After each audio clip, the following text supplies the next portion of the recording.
Evening, ladies and gentlemen. We are live once again. This is Empire State of Baseball, July 31st of the year 2023. Gentlemen, this is a pretty big day or two in MLB with the MLB trade deadline upon us. We've had a lot of action since we met last week. We might have action while we are live tonight on the show. But this is a very fun time of year. If you're a baseball fan, if your team is in it, are you buying? If your team is out of it, are you selling? And we've seen it so far with the Mets, even just before the show started tonight. Mets dealing Mark Canha to the Brewers. And that could be the first domino to fall over the next 24 hours. I think Tommy Pham is next. Joe, got to ask, as a Met fan, how you feeling on this Monday evening? Yeah, it's a weird time to be a Met fan right now. You didn't expect the season to go this way where you're actually selling pieces at the deadline instead of buying. But overall, I cannot complain with what the Mets have done so far this trade deadline, being in the position they are in. The bottom line is this team was not going to catch the rest of the wild card teams this year. This team was not going anywhere. They have now taken themselves by trading Scherzer, by trading two expiring contracts in Canha and Robertson. They've taken themselves and gotten younger. They've gotten more assets to build up the farm system, and they put themselves in a position where you can at least see what the plan is going into next year and beyond. Is being a seller fun? In a way, think it can be. I think if you sell with the like actually foresight to build something, I think it can be fun. I think it also allows for younger guys to come up and play. Like if you look back at the 2016 Yankees, you sold pieces off. You got some highly touted prospects. Now, granted, Clint Frazier didn't work out so great, and Glaber has been a very good player generally. And then you were able to bring up Judge. So I think it can be fun. I think a lot of good things can happen when you sell. It kind of like, is just like ripping the Band-Aid off of the season. Like you don't have that last 2 months of like, are we going to make it? And then have the heartbreak of losing it at the end. You kind of, all right, we're done. And football starts in 3 weeks. So. Yeah. But in another hand too, it could somewhat energize you a little bit, especially if you're a team like the Mets, where June, very frustrating month. July, for the most part, outside of that little stretch before the All-Star break, was a frustrating month. Now, as a Met fan, this is what you hope to see. You sell off some of these pieces who don't really have a role on next year's team anyway. These one-year contract guys like a Canha. We said Pham might be next. Robertson, again, he might be re-signed in the offseason. Who knows? But that was a one-year deal. Scherzer had the option. You're selling off these pieces. You hope to see the kids, and this applies to any team that's a seller. Maybe it gives you a little bit of a invested interest to watch and see what do you have next year. Do you have some sort of crazy second half run in you with the kids, which would be the absolute best case scenario, at least from a Met fan perspective. We just won our first series in what seems like 3 decades against the Nationals this past weekend, 3-1 in a 4-game set. We got the Royals coming up too. I mean, I've seen crazier things happen, but as a seller, I definitely look forward to the deadline itself. I do look forward to watching the kids the first few weeks after the deadline, see who gets the call, who doesn't. But in September, things start to tail off. If you get football season comes around, other activities come around. If you're a hockey fan, basketball fan, those seasons start off. So if the team really continues to fail and the kids don't really make an impact, you might start to lose some interest there in the second half. I think I would think the general answer would be yes. And for the Yankees' sake, I've only seen it happen one time. Tom just mentioned before, that 2016 season. And boy, would I like to see the Yankees do something like that within the next 22 hours come the trade deadline, considering they've done nothing yet. So they're still in a position that they can try to move some pieces along, but we're going to get into it a little bit. I know, Joe, you have a point before we get into the lineup. Yeah, I think going back to is it fun to be a seller? The Mets and the Yankees don't often go into full-blown fire sale mode. I think there's a difference between being in a fire sale mode and being what the Mets are this year, what the Yankees were back in 2016, where you're in a refocusing mode. You're trading expiring contracts that most likely, or in the Yankees case when they dealt Chapman, are not going to be on the team next year or need to be re-signed anyway. And that can kind of bring in new talent into the organization. The Mets just got Ronald Acuna's brother, Luis Angel Acuna. He's supposed to be a very exciting young player. That's a guy, listen, you trade a 40-year-old pitcher for, that could at least give you some enthusiasm as a fan to what's to come. But fire sale mode, like what the Oakland A's go through every 5 years, that's not really fun because you're not attached to anybody. And Joe just taking more and more shots at the poor city of Oakland, and they deserve it. Oh, they deserve it. Yeah, and we've been talking a lot about the deadline right now and what's to come over the next 24 hours, and we'll get more into that later. Running through today's lineup, we will start with the Empire Express, talking about the New York Mets and the New York Yankees, what took place over the last week, what's to come over the next week. A lot of that will be trade rumors. Chooch's pick of the week is back once again, so we'll hear from Chooch and what he wants to talk about this week, and then we'll get back into the deadline. And we were talking about what we think might happen. Well, we're going to give you, from each of us, one blockbuster trade that we think could transpire over the next 24 hours. For one particular player, there might be a trade drop during this show. So that'll be fun to see if that happens. And then we will wrap up tonight's show once again with a great game, a player to be named later, where each of us and the fans in the chat will try to take a stab at who the player is based on the clues supplied to them. And that is our lineup.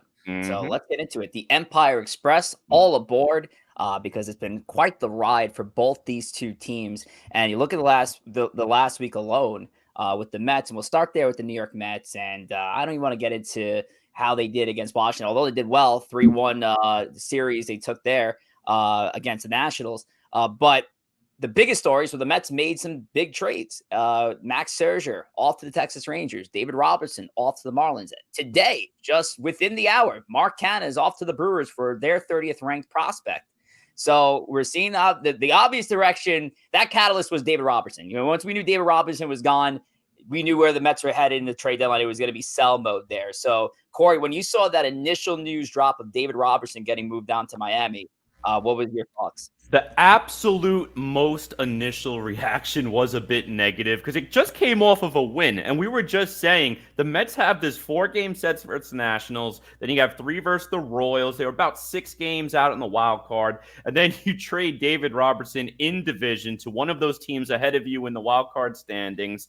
And the very initial reaction, and I'm victim to this as well, so I'm taking a shot at myself here too, is when the first thing that comes to mind is, all right, what are these player rankings of the guys you're getting back? And you're seeing some of these rankings. They were pretty bad. But the kids you get back in the Robertson deal, when you start to look into it a little more, you hear more about what the scouting community is talking about them. You see their most recent numbers. I mean, they just joined the organization. They had a pretty good debut already in the Mets minor leagues. But looking back on it now, not a bad trade. And listen, you want to bring Robertson back to be part of the bullpen of the future?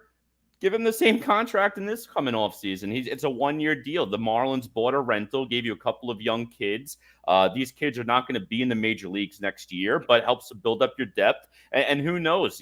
Right now, when we got them from the Marlins, granted they were ranked in the teens, but these could be guys who give them 2-3 years of development, might end up being top 5 prospects in the Met system. Again, I don't want to over-exaggerate because they could also turn out to be complete busts and amount to nothing. But the Robertson deal, again, initial reaction, not good, was very upset. Most of Mets Twitter was, not going to lie. But now that you start to look at it a little more, not a bad deal. Yeah, I think people have an obsession, as particularly fans, of these prospect rankings. So when a trade goes down and everybody jumps, what are they ranked in the person system? Are they ranked in the top 100? What are they ranked in MLB Pipeline, Baseball America, et cetera? And everybody goes to work trying to find out who these prospects are. You got to understand, in this particular case, Robertson was traded to the Marlins. The Marlins minor league single A affiliate or rookie ball affiliate plays on the fields in Port St. Lucie behind the Mets training facility. The Mets know these prospects as good as anybody in baseball.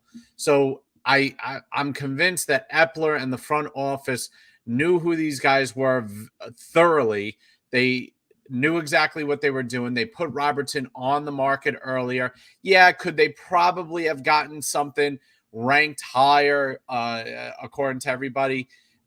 Maybe if you waited and let the market play out. But at the end of the day, I feel that the Mets in this particular case had an eye at least on one or two of these guys and said, these are the guys we want. We want to go get them. The Marlins were willing to oblige.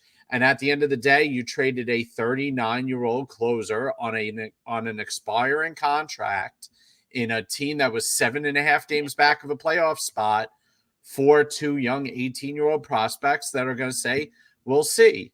And if either of them becomes anything of value, the Mets will look like heroes. But it's going to take 4 years probably to see either of these guys in the big leagues. And Corey just mentioned it before. I don't think there's anything stopping the Mets come the next offseason to re-sign Robertson. Correct. They brought Robertson on initially to be the setup man to Edwin Diaz. And when you have Diaz returning, well, guess what? Now you're back to where you were beginning of the season prior to the World Baseball Classic as those two as your main relievers. So you can easily get back there. I think it was great for the Mets to pull in that deal for a 38-year-old reliever.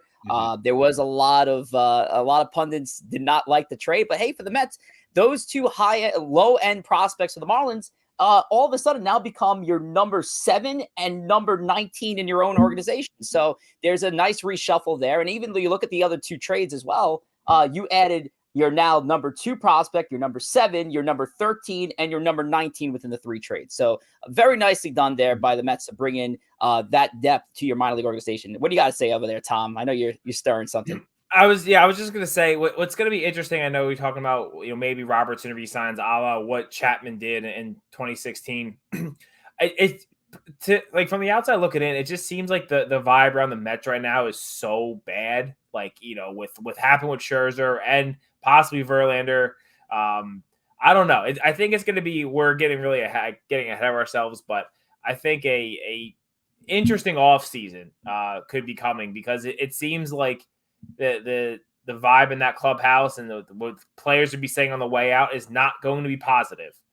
So they're going to need to really spend to bring some guys in, I think. The biggest one is Max Scherzer. Joe, what was that? Did you just see something?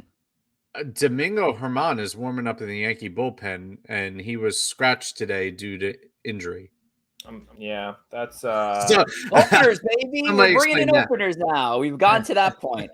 Also, Ben Verlander, Justin Verlander's brother, tweeted out about 5 minutes ago, the hot stove is very, very hot right now. Oh, boy. If you want to look into that at all, Verlander is rumored to be the Mets are rumored to be in discussions with both the Dodgers and the Astros for the services of Justin Verlander. So, all right, I guess we could stay there. I know I don't want to jump around too much. So if we want to stay on Verlander for a second, and we could talk about Scherzer. Verlander, I think after the Scherzer deal, many thought that it might be best that Verlander just stays put as a New York Met. He's your ace heading into 2024. He's your guy leading the rotation. I know exactly with you two at least, Joe and Corey, that was pretty much the discussion there. But it looks like Verlander's got one foot out the door, either the Houston or the Dodgers right now. What kind of package is going to be worth it to lose your ace at this point in the season? You need a top package. I mean, we for Scherzer, who is basically an inferior pitcher, you got a top 50 prospect in baseball. I mean, that's ridiculous to say. I wouldn't. He is a lesser pitcher than Verlander is. Okay, I guess that's fair. Verlander is the better pitcher right now. The contract is essentially the same.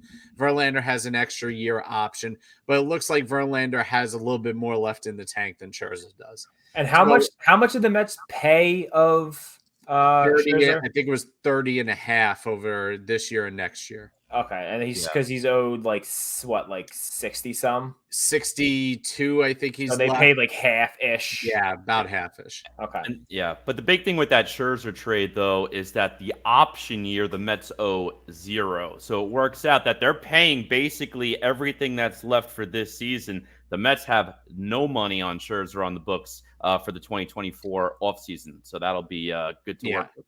So with Verlander, I'm looking at a top 25 prospect and another top 100 prospect. I I don't. mean, I that's don't know because he's owed what? ridiculous. So he's owed $86 million. Well, not 86. 86 from this year and last year is prorated out. And he's got a $35 million option if he hits Yeah. 140 in Correct. it next year. Yeah. And that's So I mean, if unless I don't know, you're gonna have to eat a lot of money again. I think to get Oh, a of course, to get a absolutely. top prospect for him. correct. Absolutely.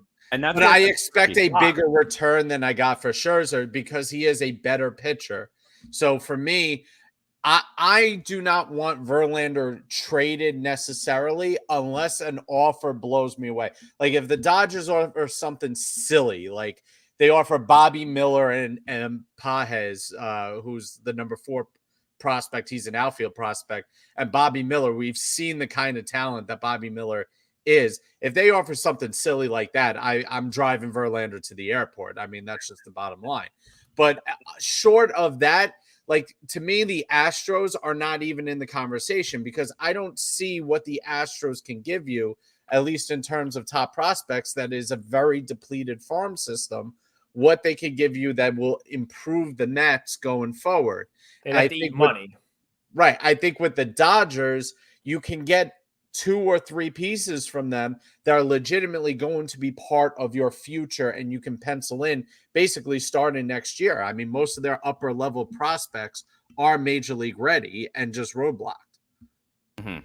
Yeah, and I think It'll be interesting. On Scherzer, though, and I'll throw this to you, Corey. I did want to talk about Scherzer. So Scherzer goes for Acuna's brother. Big deal because obviously we all know and love what we're seeing out of Ronald Acuna Jr. Now, who knows? The apple might not be too far from the tree, but that's a lot to put on the young Luis Angel Acuna. But Corey, what was your thoughts of the trade? And when the trade was first rumored, there was thoughts that it could be Acuna and maybe a Brock Porter in the deal. And if that deal took place, Yeah. I would rescind all of the negative comments I said to Billy Epler because I would have really loved that deal. But I still do. I still do like the deal, even 1-to-1. You're getting a very good prospect. You're getting 40 million, which you know he was taking that option. So you're getting 40 million off the books next year that could go towards other pieces as you're trying to rebuild. So I really do like this trade. Of the 2 pitchers also, Max Scherzer and Justin Verlander, to Joe's point, Verlander was having the better season. Of the 2, if I had to go into the season with one next year and trade one this year, it's Verlander who I want next year over Max Scherzer. So at this point, I don't know what's going to happen with Verlander. It's starting to trend one way and then the other. And it seems within like a few hour time span, it shifts one way or the other. So I don't know what's going to happen right now. But for that Max Scherzer deal, I do like it. I like the trade. You're getting a good prospect. And you look what Ronald Acuna Jr. just said, too, the other day. His brother, in his opinion, and maybe he's just trying to be nice and compliment his brother, but he said his brother at his age is more talented than Ronald Acuna himself was at that time. I mean, was he going to say, yeah, my brother sucks? Well, That exactly. was a big pile of shit. He's listen, terrible. He's worthless. I mean, but you could only dream. And that's the thing with these prospects. Sure. You could only dream because at the end of the day, it really is a crapshoot. Of all the sports, you could make the argument that baseball prospects is the biggest crapshoot in professional sports because you have guys like Jacob deGrom, who you never even heard of until he made his major league debut and put up the numbers he did. Then you have top prospects like Fernando Martinez, who the Mets didn't trade for guys like Roy Oswalt and Roy Halladay, guys who could have helped them in that mid-2000s team. And what does he do? He comes up and doesn't even hit 210 for the Mets, and his career is basically done. So prospects really are a crapshoot. You could only dream. And in what's a somewhat lost season, I'm dreaming because if I have the brother of the National League undisputed MVP, I'm happy with it. For a 40-year-old arm and 40 million off the books, let's roll. Listen, I mean, at the end of the day, Scherzer is a diminishing asset. I mean, he's 39 years old. He has not pitched particularly well this year outside of a few starts.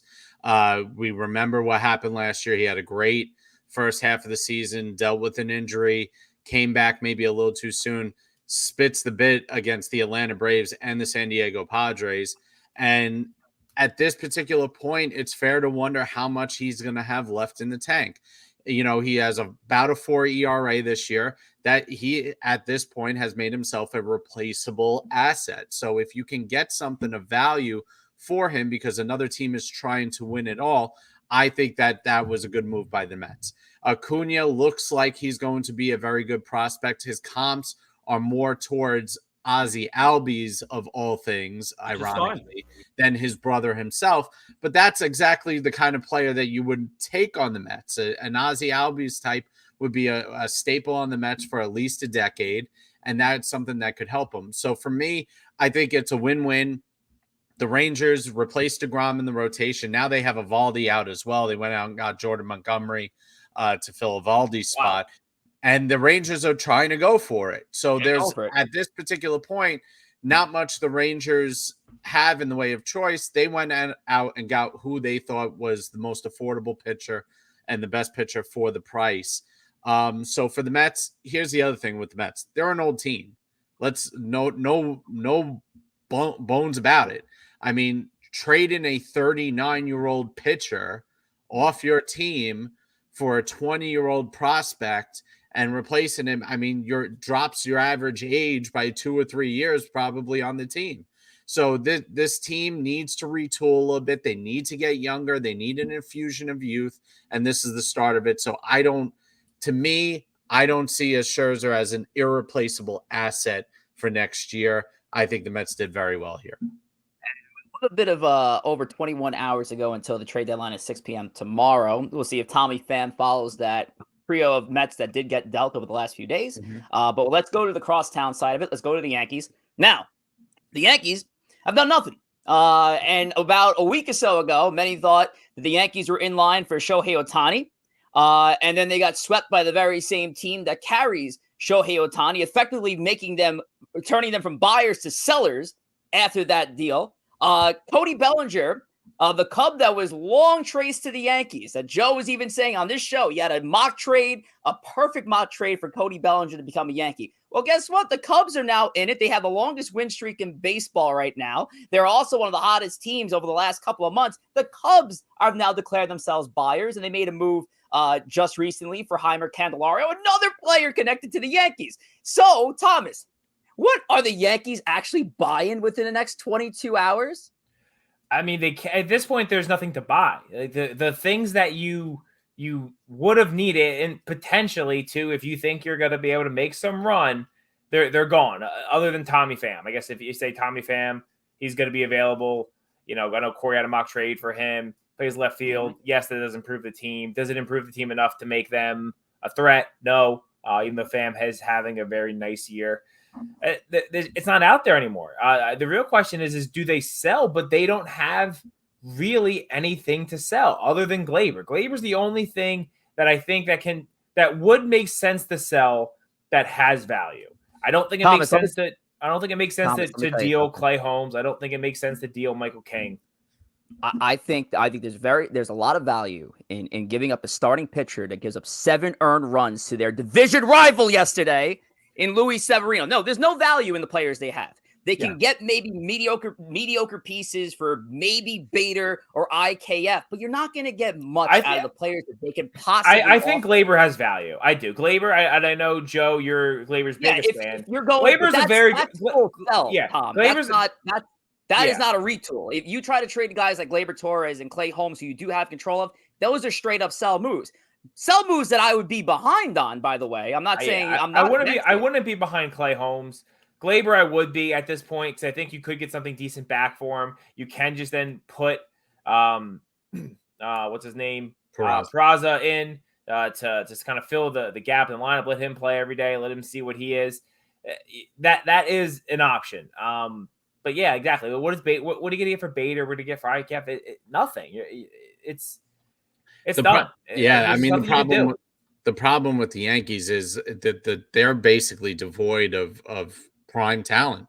I mean, they have it's a 4-person team. Oh, I mean, they have talent. They're just the talent. It's Judge, Cole, Rodon, and Holmes, and that's their team right now. The first baseman is old. He's been the worst hitter in baseball for the last 3 months. DJ LeMahieu is clearly beyond his relative usefulness. He could still play the field a little bit. Donaldson's old. He's washed up. I mean, there's no talent on the team currently. Their rookie shortstop hasn't at least developed this year. They're being patient with them to their credit, but he's definitely not pulling them out of it this year. He's trying to find his way. So the problem is the Yankees have immovable pieces and they're stuck with them. And to me, I don't see a way. The Mets have a way. They're selling assets that are useful to somebody and bringing back talent.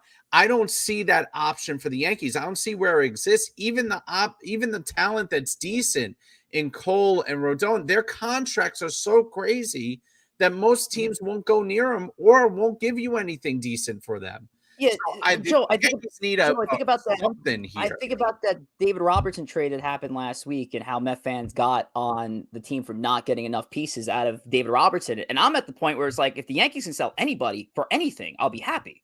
There's not a prospect. There's not like prospects I'm targeting. Like, oh, we better get a top 20 prospect for Luis Severino. I'm happy if we bring somebody back with a pulse for Luis Severino at this rate. If they can get something out of any of these guys, that'd be awesome. I DFA Severino tomorrow. Nobody's paying him this year to pitch. It's bad. And nobody's signing him. Somebody's going to sign him on a prove-it deal next year. You cannot let Severino take the mound again. That's my opinion on with Severino. I don't know who's more cooked right now, Severino or myself with sunburn from the beach this weekend.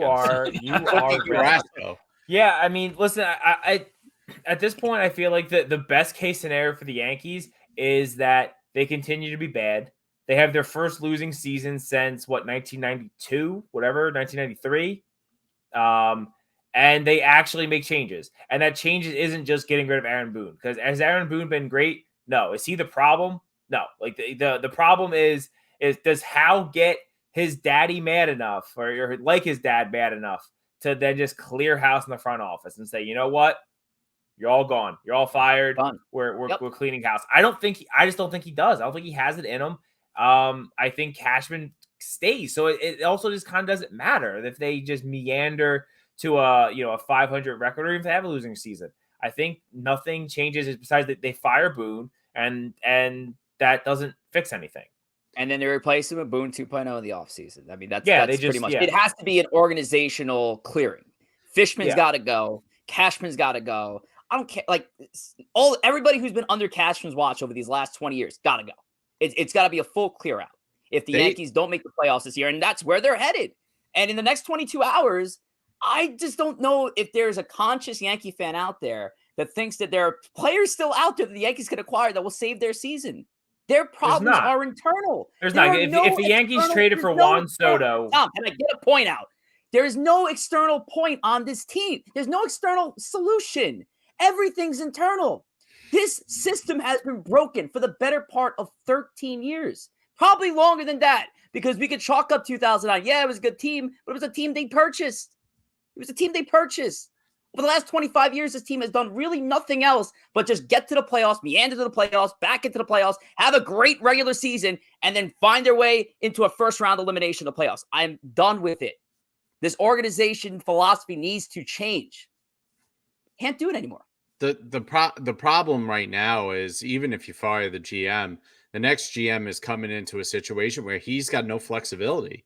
I mean, DJ and Stanton are here for the next 3 to 4 years each. I mean, these guys. Stanton Stanton might be playing the worst bang for his dollar of anybody in the major leagues. Anybody that plays, let's throw Strasburg off to the side. That might be the worst contract in baseball.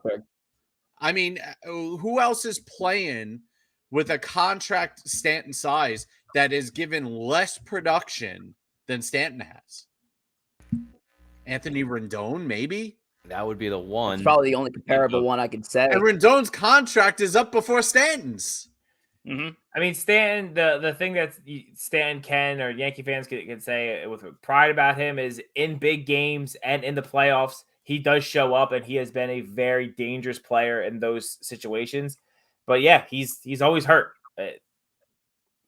Yeah, and listen, and we'll see what happens. I know Jay Used to Hertz in the think chat mentioning DJ LeMahieu, but listen, we're gonna keep an eye on Twitter throughout the show because, like we said, news could X. drop. Is it a trade? Yeah, now it's X. Could No. something happen with the Mets? Could something happen with the Yankees? We'll wait to find Nothing's out. gonna happen with the Yankees. Well, you never know. We'll wait and see. But while we wait and see, Rich, how could they go ahead and follow us? Because we know we'll be reporting on Twitter once it happens. What do I tell them to follow us on? Do I tell them to follow us on X? Do I follow us on Twitter? I was told it was Twitter, but the X is the logo. What's the deal now? What's happening? Very I don't good know. question. Couldn't tell you.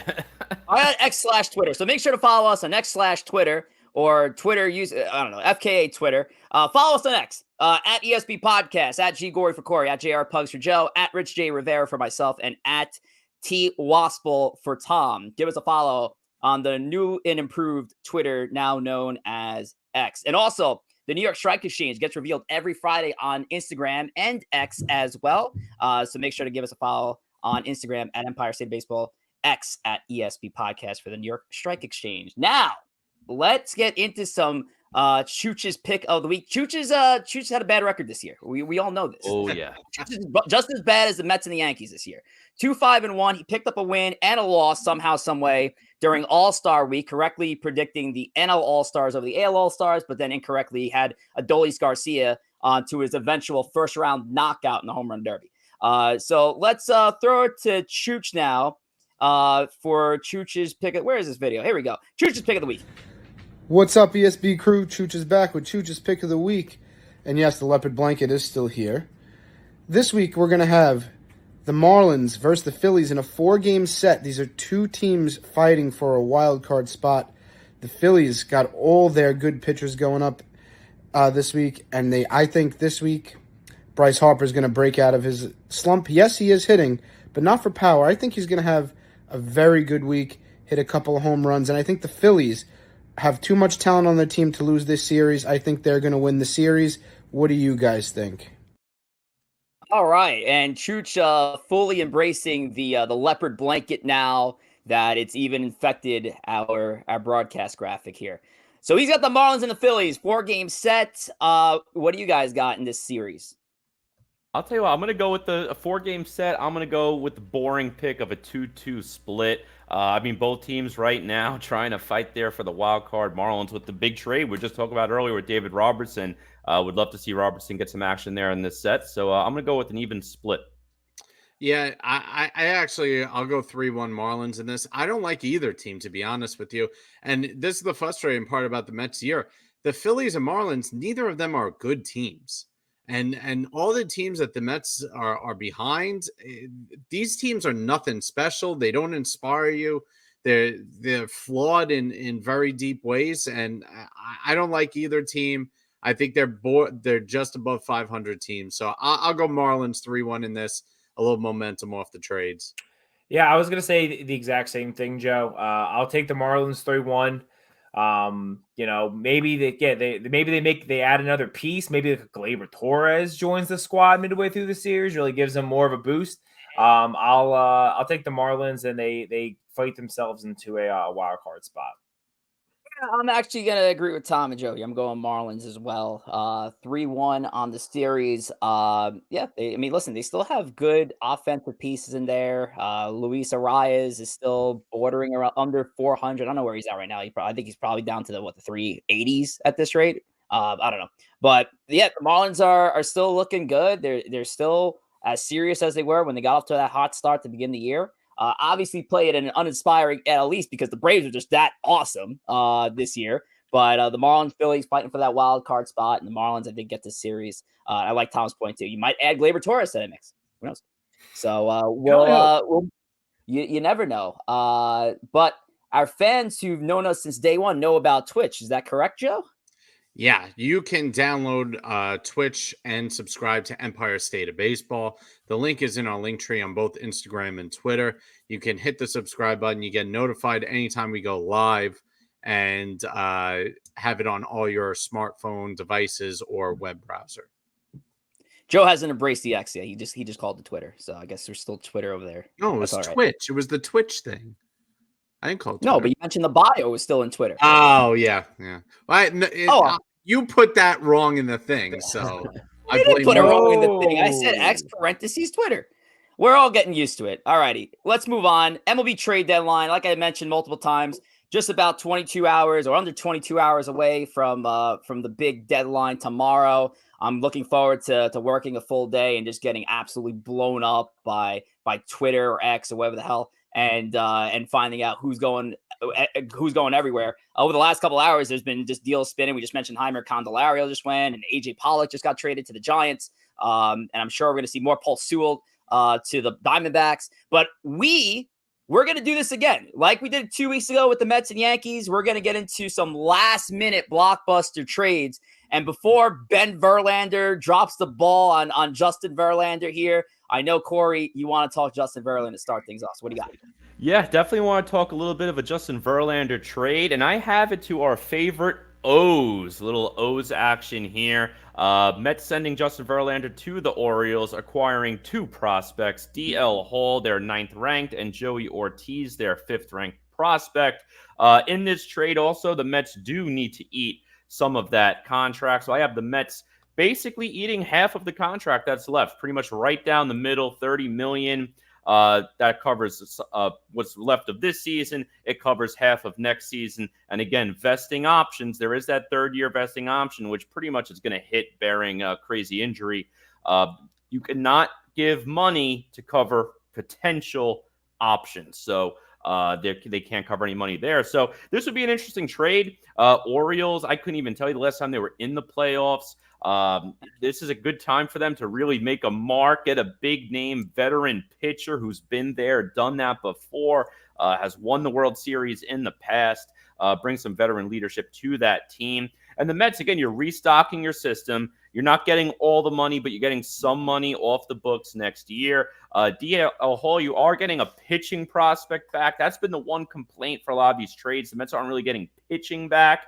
It's been a lot of positional players over the last week. You did get pitcher, though, in the Canna deal. And Joey Ortiz, listen, he's an infielder. Orioles do have a lot of infield prospects. I mean, you have Gunnar Henderson right now at the major leagues. Holiday is their 1st-ranked prospect at shortstop. Joey Ortiz, another middle infielder. But again, you can never have too much talent at the upper end of your farm system, because even if they don't have a spot, we already know Lindor is a shortstop of the future. There's a very good chance that after the deadline tomorrow, Ronnie Mauricio could be called up, and that could be your second baseman of the future. Jeff McNeil probably is going to play mostly outfield down the stretch here. But you do want to restock that system, because guess what? There's going to be another offseason coming up. There might be some other trades to make, and that could be a name you swap out for another guy down the line. Yep, and we know the rumors have Verlander headed to either the Los Angeles Dodgers or the Houston Astros, and it could be by the end of this show. But listen, the birds make sense. The Orioles need that frontline starter right now to really establish them as the prime team in the American League East, and they have some solid 3, 4, 5 guys, but I don't even think they have a pitcher on their current roster that I even call a number 2 in most good rotations in baseball. So they desperately need to make a move. And it, again, most likely won't be Verlander, but it needs to be somewhat of the Verlander variety for them. They're a match for sure. Their farm system's loaded.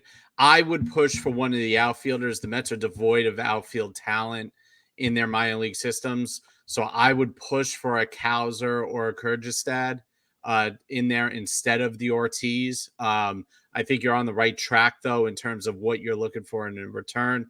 Paul has been one of those guys who's played jump rope in the top 100 list, being in and out of it. But I would push for one of the 2 big young outfielders instead of Ortiz. I know they have a plethora of young infielders with him, Westbury, and Jackson Holiday, but I would really push for one of the 2 outfielders.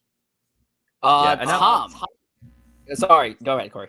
No, I was just going to say, and that might be a situation where it depends on how much money you are willing to eat. In this projected deal, I had the Mets eating basically half of what they could pay. Again, the vesting option, you cannot give money for an option. Give a little more money, maybe get a better prospect. The other thing I want to call out real quick before turning it over to Tom, I don't know if Justin Verlander is a big fan of Chesapeake Blue Crab, but he's also got to waive that no trade clause, so we'll see what happens with that. More like all right, well, I grab like it. clause. Well, Thomas, I know you could appreciate the O's trying to get a front of the line starter, because I think that's the situation you got going on in your deal as well. That's true. Always looking for Birdland options here. I have the Orioles going out and acquiring Dylan Cease from the White Sox for three of their prospects, and these are three top 100 prospects. Again, we know we're going over the list of how that doesn't always matter, but it's three top 100 guys going to the White Sox. I also think. Similar to like Joe was saying, of like maybe you want this guy over that guy based on position. You kind of tell the White Sox, probably other than like Jackson Holiday or someone maybe like your 1, 2, 3 guys. Hey, you pick 3 or 4 any other guys. This is what you get. I think Verlander for Corey's trade, yes. Like if you think like that's he's a veteran, he's done it before. I just don't. The Orioles are such a young team. I think Verlander would be such an albatross there because he's like their dads. I don't know how he would really get along in that clubhouse. I think it'd be a really weird situation, although he is a very talented pitcher who's done it in the postseason. Dylan Cease, you're going to get him for the rest of this year and the next 2 years for arbitration. So you're going to pay more for him. But he is a younger guy. I feel like he fits more what that team has going on. They need to acquire more pitching. Again, he isn't a guy who's done it in the playoffs, but I think for what the Orioles are building, this makes more sense. Also considering that they haven't yet opened up the checkbook to start really paying free agents. And this gives you some control. Rich, I saw some faces there. What do you think? I don't know how I feel about the notion of Verlander wouldn't be a good fit for the Orioles because he'd be the grandfather of most of these young kids in Baltimore. I feel like that's the sort of guy they need to kind of rally around. They need that veteran. Like their whole thing is like the kids and like the kid energy and playing that brand of baseball. But having one guy who's been there before and pitched the biggest games. I mean, the fact that you look at the roster and Kyle Gibson is the veteran of that team is kind of crazy. I feel like you need to have somebody established around these kids so they can play around. I don't know. It might be a little too old school here. A guy like Verlander legitimizes the Orioles. I think the Orioles fly under the radar because they're still kids. They're still going to be in shell shock. Verlander legitimizes that team because there's not going to be shell shock going into game 1 of the NLDS when Justin Verlander's pitching game 1 and game 5. These kids go in with a different mindset instead of, being absorbed and too big for the moment. They're putting a guy there who's been in the moment, who's won a World Series, who can go there and shoulder the load and pitch a shutout if he pitches well and take the pressure off of those young kids. I think that's a huge thing. I don't know if they get that with Cease. I think you're on the right track in terms of value for Cease. I would want one of the top 5 kids. Westberg is the infielder coming in. He's a little older than Jackson Holiday or Kyrgyzstan. I think you need a little bit more value because Cease has 3 years of control. But I agree. I think the O's need a top end of the rotation guy. If they have aspirations of winning the World Series this year, I think Verlander is the guy more than Cease. If they're looking for something long term, I think the guy to go with is Cease. That's why I think I wanted to go with Cease, because I think it kind of, it's like now we have this window. We're not attacking this year and next year. The Orioles thought they're going to be better this year. I don't think they really could have thought they were going to be leading the AL East at this time. So I think you want to attack a larger window and you get more time with Cease than you do with Verlander. But I mean, either one does really help that starting pitching staff who you can't have a ton of faith in a big spot in a playoff game. The one thing about the Orioles I'll bring up is the owner, who's having a family dispute with his kids, is old and very ill. They want to win him a championship. So that is the only thing that I'll say is that he's not long. The ownership is not long for this world, unfortunately, due to health concerns. And the kids are fighting, I believe, about who's going to take over the team when he passes. I think there's a sense of urgency to make this team a winner because I think the ownership group is going to have to be forced to sell the team sooner rather than later. I can call back to those early 2010s Detroit Tigers when Mike Ilitch was basically on his last legs, and it was the same situation. They had their win now mentality. They had their win now window between that 2010 to 2013 Detroit Tigers team that was good. Unfortunately, couldn't pull up before he passed on. But yes, I think there's definitely going to be more of a inclination to do so. I'm surprised at this point right now, the Orioles haven't made a move yet. And again, we're a day away from this thing blowing over. So, and the Orioles do have to make moves. Again, addressing the front line is a big deal. I don't know if it's going to be JV at this rate, but Dylan Cease is a good fit for this team. It's a good package there, Tom. I think DL Hall going in there. I know Corey just mentioned it before. I think DL Hall going back in that deal would make sense since the White Sox have just lost some pitching capital already in Giolito and Lance Lynn and now Dylan Cease, but getting a pitcher back would be nice too. All righty. Joe, let's jump over to you. You also have a White Sox deal. Yes. I have a big one. Tim Anderson and Eloy Jimenez going to the Los Angeles Dodgers for four prospects, 3 of which are in the top 100 of Major League Baseball: Dalton Rushing, Andy Pajes, Emmett Sheehan, and Maddox Bruns. And the Tim Anderson and Eloy going back the other way. Tim Anderson obviously had a very down year. Eloy, we know, has tons of talent, but is always injured. But the Dodgers have been missing one thing this year that this trade gives them, and that's depth. The Dodgers' depth has taken a hit in the past few years. They've let a couple guys go, including Cody Bellinger, guys who've been flexible. So I could see Tim Anderson coming over, playing second base for them, even if they wanted to. Their middle infield's been decimated by injuries.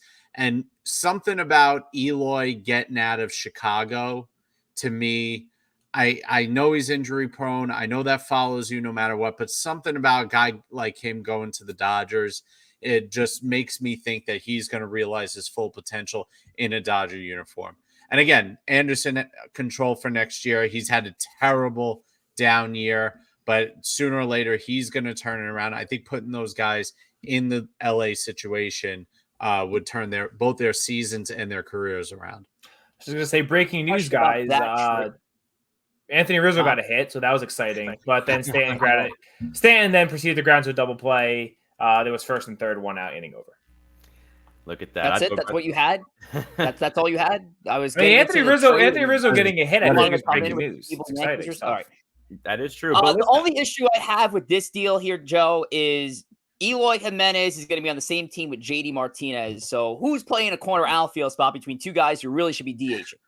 Probably Eloy for the time being. It's not a perfect situation, but Martinez is only going to be there one more year, or was it a 1-year deal or a 2-year deal? I'm not even sure. I think it was a 1. Yeah, so I mean, Martinez could be gone next year, and they could just plug Eloy right in at the DH spot. Yeah, and I think Tim Anderson this year, it's a very interesting season, not in a good way for him, 1 year of course, deal, because JD. because you're looking at Tim Anderson. The last 4 seasons, he's always hit over 300. He won the batting title in 2019, and this is a guy who, up until recently, has done absolutely nothing. He actually is a little better since the All-Star break, so that's why his average is back up to 245. But he's been absolutely terrible from his standards. He's a guy that when he's on his game, 15 to 20 home runs, but it's more about the average. High average guy, OPS usually around the 800 mark. His OPS this season is 578. 578 is terrible, but I think if you're going to take a gamble, this is not a bad gamble to take. And I also like Eloy Jimenez, a guy who's had a lot of freak injuries over the last few years, but that's a guy who I think has some good pop. A guy who'd be nice in that Dodgers lineup alongside Tim Anderson, too. So I do like this trade, Joe. We'll see if it happens. I think Tim Anderson is a piece that definitely can be traded within the next 24 hours, but I guess time will tell on that. Anderson's stat line is just shocking to me. It is. Because I knew it wasn't good, but I didn't know it was this bad. I mean, I think he just hit his first home run on Saturday. Yes. If I'm not mistaken. They were celebrating like it was a big deal. Like, oh, he finally got the monkey off his back. But you would have thought this year with the rule changes with the shift, he'd be even better than what he's been over the last few years. It's amazing what's going on. Maybe the change of scenery will help. But Anderson going within the next 20 hours makes a lot of sense. There's something up with Chicago White Sox organization that they have had chronic underperformance year after year from guys with long track records of performing. I mean, Tim Anderson, aside from a few health concerns, these are legitimate players, and they have gotten nothing out of them. The Tony La Russa thing threw that organization through a loop. I never liked that hire to begin with. That there's something. I think Anderson especially is a guy, the second he steps foot out of Chicago, he's going to be a different player. He's going to be back to the player he once was. We'll see. And we have one more trade. It's mine. I'm going to stay in with an NL West buyer here. And again, another interleague trade with the Tigers and the Diamondbacks. Now, Michael Lorenzen and Eduardo Rodriguez was reported earlier today that the Tigers do plan on shipping both pitchers by tomorrow. I got lazy, and I just have them getting shipped together to the Arizona Diamondbacks, who can use some more starting pitching. They're obviously their head man Zach Gallen is on his way to potentially winning an NL Cy Young this year. If Spencer Strider has nothing to say about it, that's going to be a great battle between those two. But also Melrose Kelly just came back off an injury. They also have Zach Davies at the bottom end of the rotation, and they've been relying on a lot of kids, guys like Ryan Nelson, Tommy Henry, who's currently hurt, Dre Jameson, who's currently hurt. I have Henry actually packaged in this deal. So the Diamondbacks could use some middle of the rotation starters. Rodriguez has had one of his best years of his career, 2.95 ERA for him. Lorenzen, the all-star as well. So that's the deal I got going on. The number 9 and number 5 ranked prospect going back to the D-backs, and pretty good value going to the Tigers, rather. The Tigers getting pretty good value out of this trade. What do you guys got on this one? I don't think there's any shot both of these guys get traded together. The price of starting pitching is astronomical. I mean, we just saw Savali move from the Guardians today, and he went for a top 30 prospect in baseball. I actually think you undervalued both of these guys, and I think that the Tigers should deal them in separate deals. I think they could get a lot more than this for each one of these guys, and not that these pieces are bad or couldn't lend to a Tigers rebuild, but I just think with the amount that starting pitching is going for right now, and you're talking top 50 prospects in baseball, you have to separate those two. Each one should be able to land you a top 50 prospect when you send it out. I will say from a Diamondback standpoint, I love the trade. I'm all about the Diamondbacks this year. I'll tell you what, if the Mets do not make the playoffs, and I don't think they will, despite maybe a nice second half run, I'll root for the Diamondbacks. Fine. A team that hasn't, young players in there. Let's go Diamondbacks if the Mets are out of it. So as a Diamondbacks fan, quote unquote fan, I like the trade. I kind of agree in the sense that, maybe the Tigers could get a little bit more, but the Tiger season is a lost season. So see what you can get out of these guys. Michael Lorenzen, Eduardo Rodriguez. Eduardo Rodriguez, very nice year with that nice clean 2.95 ERA. So both would definitely be a big value to that Diamondback staff. And I hope the Diamondbacks do this deal. I don't know if the Tigers do, but I can definitely see both getting traded at the deadline. I think you're onto something there, Corey. I propose next week we all come up with a new team that we're rooting for the rest of the season. Clearly our teams have given up, or if they haven't given up, they just aren't gonna contend. So we should just pick a team and rooting interests and just align to them. Obviously, Birdland here. But you guys, that's cheating. You can't take the first place. Go into your own division. I've been Birdland for well over a year at this point, so I've earned my spot. I'm actually kind of with this, but we should be taking teams that are not first place in their division.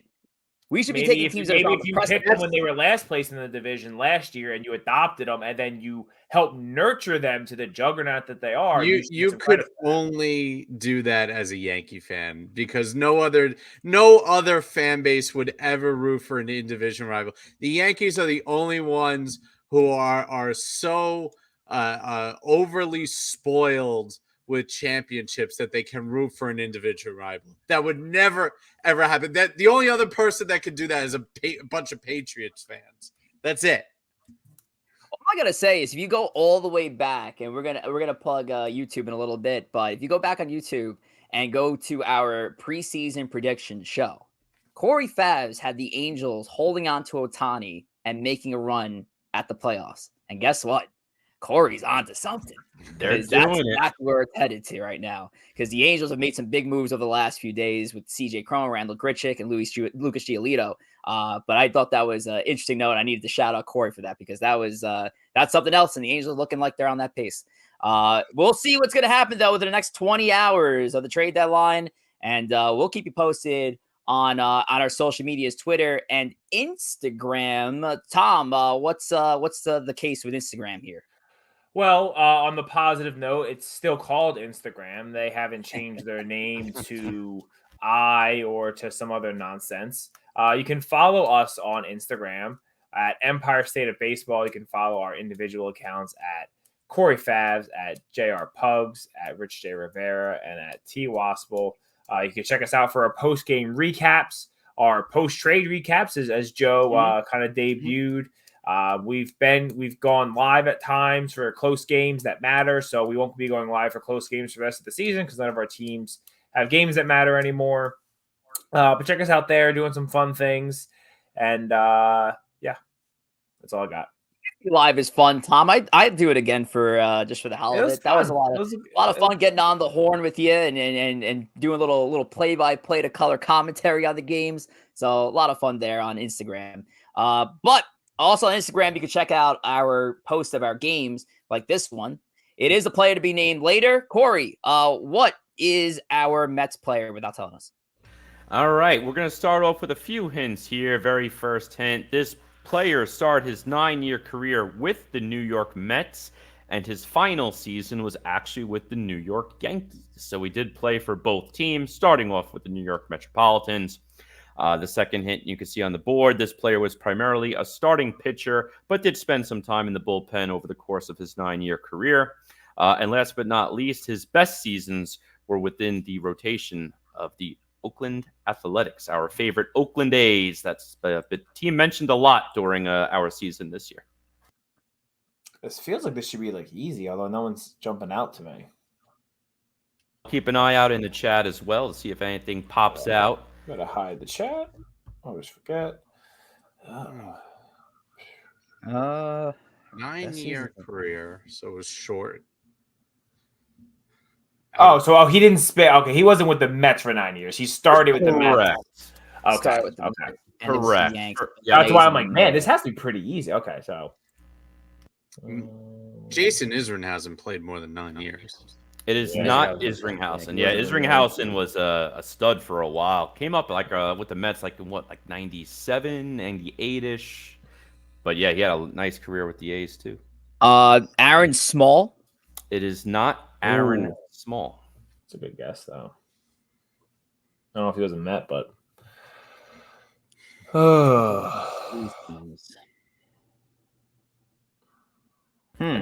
I'm still keeping an eye on the chat. No answers in the chat just yet. Corey, do not be kind and give us a fourth hint. I am not doing it this week after I gypped myself last time. Joe currently in the lead of our standings, by the way. He's leading me and Tom by just 1. Corey back by 5. I will say, whoever this guy ends up being, I'll make sure to just kind of flag him in my head for Immaculate Grid in the future. Oh, it's killing. Yes, it would be a very good. It would be a good Met A1. I have plenty of Yankee A1s and Yankee Mets. Mm-hmm. I'm stumped. I mean, I imagine it ended up being a reliever with the Yankees. Right, you would think of his end of his career, spent some time in the bullpen. At that point, he probably was a reliever coming over. Ironically, not. Yeah, so it's not like a Farnsworth or like not a Farnsworth. Last chance for romance, gentlemen. In an eater, I'm assuming back end guy. I'm gonna clock out. I say Corey, you get the point, but if you want to give us another clue, we can get it. Not Victor Zambrano. It is Corey Lytle. Started his career with the New York Mets ended it That's with why the New it's York embarrassing. Yankees. I know it was a very tragic end, unfortunately, because he did have that plane accident in that last year with the Yankees too. So very unfortunate ending. But it's Corey Lytle. Yep, a little Yeah, and you immaculate birthday. can't you can't give that as a hint. Correct. So, Correct. that'd be a dead giveaway. So you don't want to do that. Come on, Red. Oh, The Yankees. the Come pun. on. I was thinking of him Player as like a named Philly, later. This too. player pitched in 7 seasons for the New York Yankees. It's an AL This All-Star. player Oh, was an AL there's another All-Star in guy. Oh, 2010. Jesus. He went 18-8 with a 4.19 ERA that season. This player would pitch for only 3 teams in his career. He was 32 in his final season in Major League Baseball. Oh, so this is another guy whose career ended a bit early. Ching-Ming Wang. I was going to say that. No, not Chiming Wong. Good guess. Good guess. Player would pitch for only 3 teams, 32. He was an all-star too, so he was a good player. At least briefly. 7 seasons with the Yankees, 1-time All-Star, 4.19 ERA in the season where he was an All-Star, and 32 in his final season in Major League Baseball after pitching for only 3 teams. Phil Hughes? That is correct. It is Phil Hughes. Oh, really? Wow. That is Phil Hughes right there. Yes. Good stuff. That was Thomas who got that, right? Let's go. No, it was That me. was Joe. Yeah. Good work. Like, you sounded like Tom for a second, man. Don't Sorry. you dare. It is Phil Hughes. And I would say Phil Hughes, I was actually at his very first start of his career. One of the most hyped Yankee prospects ever. I mean, I was thinking, like, when we were talking about Volpe earlier in the year and how hyped that was, I was trying to remember the last Yankee prospect that had so much hype around his call-up. And it wasn't Glaber and it wasn't Judge. Phil Hughes was that guy because everyone had Phil Hughes pegged as the next Roger Clemens for the Yankees. As part of that generation trade with Ian Kennedy and Jabba Chamberlain. But Phil Hughes is our guy tonight for the player to be named later. More prospects the Yankees messed up. Yep. Long list of that. All righty. Well, we're going to wrap this thing up. We're a little past 9 o'clock now. Corey, best way to check out our stuff on the tube. Go ahead and download the very popular YouTube app. Like, share, and subscribe to us at Empire State of Baseball. You're going to get post-game recaps. You're going to get shorts. You're going to get clips of various shows that we do. So definitely go ahead, download YouTube, like, share, and subscribe. But again, for those of you listening live tonight for episode number 55, please tune in again next Monday, August 7th at 8 p.m. EST for episode number 56. As we mentioned before, we'll be airing on YouTube, Twitch, and Twitter. But until then, let's give some thank yous to everyone out there. Joe, who would you like to thank tonight? I'd like to thank my wife, who is hard at work with our little pugga. So she is going through it and going through all the things that pregnancy does. And women that go through this are heroes. And my wife's no exception. She's doing a great job. Well, congratulations there, Joe. Yep, congratulations for sure. Have fun. The journey. And then when Joe's tired, when Joe's tired on an episode next year, I don't want to hear anyone like, "Oh, Joe, we understand." And it'd be nice after yelling at each other for an hour on the podcast to just talk over childcare after, and just have a nice peaceful conversation. Joe, I think Right, Joe and I will start our own podcast. Just sad dads, sad baseball dads.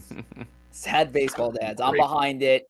But yeah, thank you all for joining us. Thank you, Corey, for taking the hosting duties today. And yeah, it's been great. Trade deadline's an exciting time for Major League Baseball and for a lot of teams, especially the teams that are in and even teams that are not in. We said selling's fun too. So Corey, let's send this off here, man. Yep, let's go ahead. And ladies and gentlemen, thank you again. Choosers in the chat. Love to have you over here. Also want to give a special shout out to the Ball Busters, Rich, myself, and the rest of them. We have a couple in the chat listening, so thank you, guys. We will be going to the championship next Sunday, so more to come on that, too. But any big news over the next 20 or so hours, you know where to find us. Twitch, Twitter, YouTube. Take care.